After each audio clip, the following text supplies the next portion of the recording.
आशीष का मिलना और आशीष में बने रहना जिंदगी के आखिरी पड़ाव तक, ये दोनों अलग अलग चीजें हैं।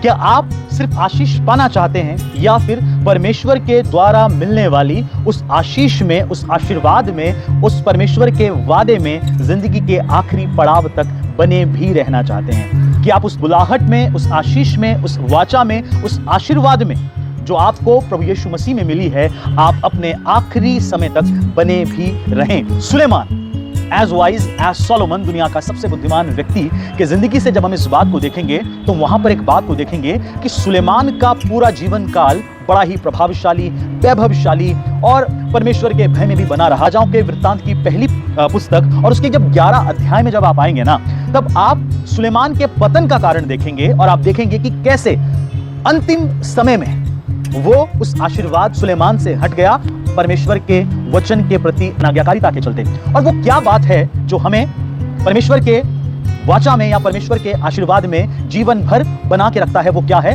ये वही बात है जो परमेश्वर ने यहोशू को कहा था कि व्यवस्था की ये पुस्तक तेरे चित्त से कभी अलग ना होने पाए, दिन रात तो इसमें ध्यान दिए रहना और अपने सब कामों को करने की तू चौकसी करना। पहला राजाओं 11 अध्याय और उसके 3 पद को मैं आपके सामने पढ़ रहा हूं। लिखा है, उसके सुलेमान की 700 रानियां 300 रखेलियां हो गई थी और उसकी इन स्त्रियों ने उसका मन बहका दिया।